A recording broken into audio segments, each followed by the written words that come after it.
Guys, coming at you with another year-end top 10 for the 2019 year-end top 10 for the 135-pound lightweight division. This is my number 4 division in boxing right now. Some people might wonder why this division gets so much love. It's because it's very top-heavy. So, you know, I know you guys in the 8, 9, and 10 might have been like, who are these guys? They're not even that big of names. Well, it's because it's top-heavy and overall. So, you know, we're going to go with numbers 5, 6, and 7 in this video. Kicking it off in this video at number 7, finishing the year number 7, is former 2-division world champion Rances Barthelemy. Barthelemy wasn't ranked coming into the year because he had decided to move up to 140 for the last couple of years and attempt to win a world title at that weight class. You know, he had failed in doing so. He had a couple shots against Kiro Relic and came up short. He actually got a controversial unanimous decision over him in an eliminator. And then about 10 months later or so, he got a rematch with Relic, a mandatory rematch for the vacant title, and he got beat soundly in the rematch. And you know, Relic got the deserving decision that he should have got the first time. So heading into 2020 or 2019, it was kind of unclear what was going to go on with Barthelemy, and he ended up moving back down to 135, and he got a shot at the vacant WBA regular lightweight title against Robert Easter Jr. in April.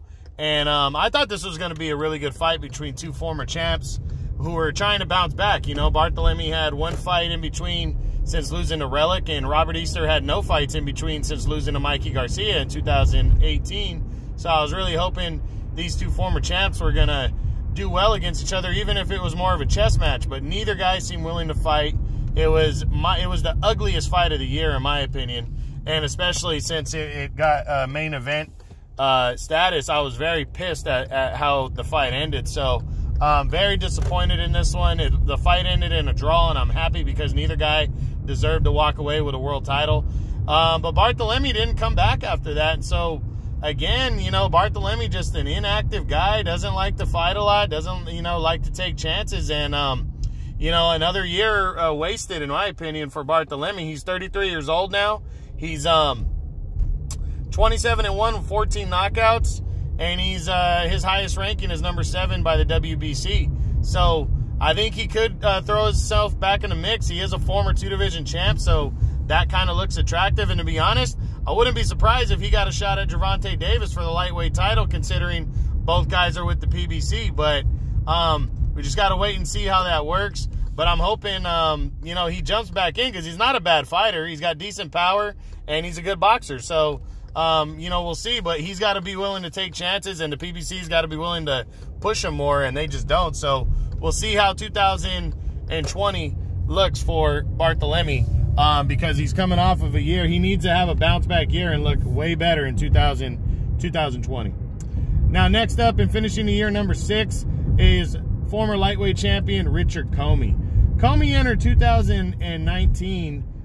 He was ranked number 6, so he stays right here. But he had a big turnaround it was basically like a boomerang back to number 6, how his year went. He entered the year ranked number, like I said, he entered the year ranked number 6, but he was the IBF's number 1 contender. He had a mandatory IBF title shot due, and he was getting a shot at the vacant title in February against an undefeated but little-known fighter named Isha Shanayev. And in that fight on ESPN in February, he went in and dominated Shanayev and second round TKO and captured his first world title impressively. So that led to his next fight in June, where he would defend the title against former champion Ray Beltran. And he dominated Beltran, who came in overweight, but he dominated the former champion. Just absolutely kicked his ass and scored 4 knockdowns en route to an 8th round knockout win. So that win, really, those 2 wins back to back, the 2 knockout wins and title fights, really had people high on him. And in December, he got, what in my opinion, maybe the biggest opportunity of his career, because it was going to lead to a Lomachenko unification bout where he made a mandatory defense against Teofimo Lopez, undefeated rising star. A lot of people, based on Lopez's last performance in July, had thought that Comey was gonna beat Lopez and outlast him. I personally didn't pick Comey to win the fight, but I didn't think he was gonna lose the way he did. He got caught in the second round because he tried to go toe-to-toe with Lopez, which was a mistake. Lopez caught him clean with a straight right hand, and that was all she wrote. I mean, he got put down hard and hurt very badly. Lopez jumped on him, and that was it. And new champion was crowned. A tough loss for Comey. Going to be tough for him to bounce back from that. But Comey is talented enough to have a good bounce back here.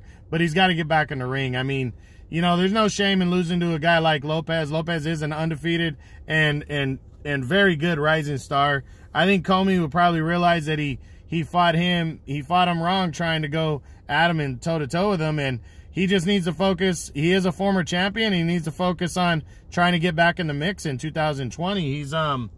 His record stands right now at 29-3 with 26 knockouts. So he's a power guy, and he can get the job done. You know, good record right now. He's not ranked because the loss just happened, so he's not ranked in any of the governing bodies, but he can get back in pretty quickly. And he's 32 years old, so he needs to try to jump back in and get another opportunity at the world title. And I think set himself up, have a bounce back year, set himself into a final eliminator at some point towards the middle or end of the year. But I hope Comey bounces back. He's a very good fighter, and it's a disappointing loss because he's one of those guys that really takes it serious and was very sad that he lost that fight. But that's what happens in boxing, so we'll see what kind of year he has in 2020. And now, finishing up this video and finishing the year, number 5 is the undefeated WBA and newly crowned WBA regular lightweight champion, Gervonta Davis. Davis entered the year not ranked at 135. He was at 130 pounds. And in his first 2 fights in 2019, they were at 130. He was coming off of 2018 where he only fought once, though, a second-round knockout over Jesus Cuellar, and he guaranteed that he was going to fight more often. So he started that off in February when he main evented a Showtime card and took on Hugo Ruiz. Now, he was supposed to defend his 130-pound title against Abner Mares, but Mares had a detached retina and had to pull out of the fight. So the former 122-pound champion Ruiz decided to step in, and Davis just destroyed him. First-round knockout win. Not surprising. Ruiz is a small guy compared to Davis, and Davis just walked right through him. First-round knockout win, retained his title impressively. Then he returned in July and made a mandatory defense of his title against little-known Ricardo Nunez, and pretty much same story. He dominated Nunez, stopping him in the second round of this fight, and retained his 130-pound title again. After that, there wasn't a lot of opportunity at 130, and he wants to start making a name for himself at 135 to eventually set up a big-time showdown with Vasily Lomachenko. So in December, towards the end of December, he took on Yuriorkis Gamboa, former unified featherweight champion, for the vacant WBA regular lightweight title. So it was a big opportunity that it was gifted to him in his debut at 135. Gamboa, too, faded former world champion, you know. I didn't think he was going to struggle with Gamboa. I don't know if I would call it a struggle. He just couldn't finish him, and I think that had a lot to do with training. He came in overweight the day before the fight. He had to go and make the weight on the second attempt. And Davis, you know, I like Davis a lot. I think he's talented as hell, but I kind of started looking at him like the next Adrian Broner instead of the next Floyd Mayweather or Superstar, you know, even because, you know, he didn't throw a lot of punches. He looked sluggish. He looked kind of lazy in there at moments, and he looked kind of desperate, like he was just seeking a win instead of trying to be impressive.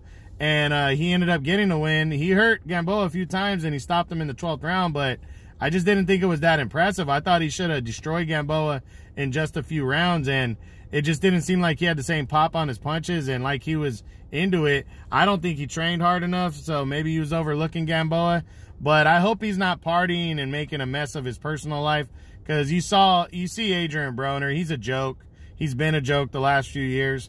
I don't want that for Davis, because I think he really is talented and could be something special. But we got to wait and see. 2020 is going to be a year where he really proves that. He doesn't have a lot of options fighting for the PBC, but with the PBC and Top Rank willing to work together, I mean, Vasily Lomachenko flat out came out after the Teofimo Lopez fight and said he wants Lopez first, and then he wants Davis in the second half of the year.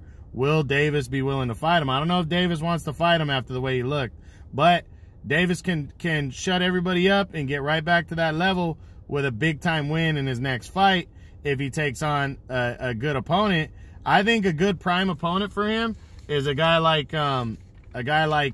what's his name, Rancis Barthelemy. You know, I think if he goes out and were to dominate a guy like Barthelemy, that would be big for him. There's not really a lot of options in the top 10 right now for a PBC guy, so, you know, to make a fight easy. A lot of guys have stuff lined up, so he'd really have to reach to try to get a good opponent, but I think he can. I think he's popular enough, and I think if everybody's working together now, he can get that opportunity. But there's a lot of stars on the rise at lightweight. It's part of the reason why lightweight's so good. You got undefeated Devin Haney, undefeated Ryan Garcia. These are two good prospects that are on the rise right now. Garcia could end up fighting, is likely going to end up fighting Jorge Linares, which will put him into the top 10 if he beats him, which a lot of people think he will, myself included. And then Devin Haney, when he comes back from the injury, he's going to probably fight the winner of Fortuna and Campbell, which I think is going to be Campbell, and that'll be for a world title. So that's another undefeated guy making a name for himself. Then you got Lomachenko, you got Lopez. So Davis, he's got to make an impression at 135. Now, he could do that fighting smaller guys too. Leo Santa Cruz said he wants a Gervonta Davis fight, and Davis said, bring it. But I think they're going to have to fight at 135 for that fight. Davis said he can make 130 still, but the way he looked, I mean, he struggled the last few years, and the way he looked in his last fight, I don't know. And coming in overweight to the new weight class, it just, I don't know if the dedication's there.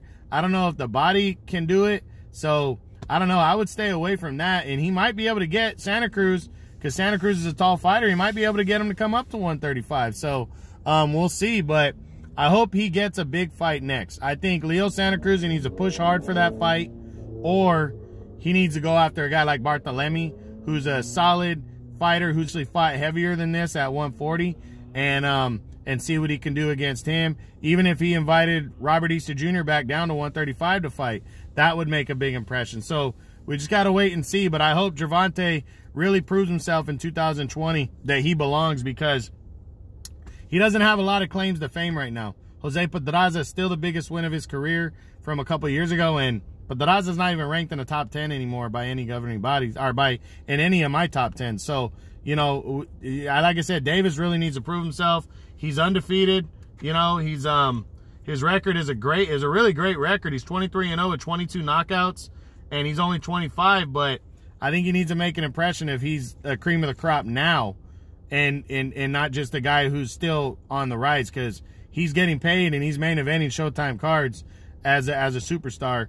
I think he needs the opposition to go with the record now and win with the stigma of being that top-level fighter. So we'll see what happens. All right, guys, that's the 2019 year-end top 10s, numbers 5, 6, and 7. Gervonta Davis, Richard Comey, and Rancis Barthelemy. Hope you enjoyed it. True Boxing, you've been hit with the truth.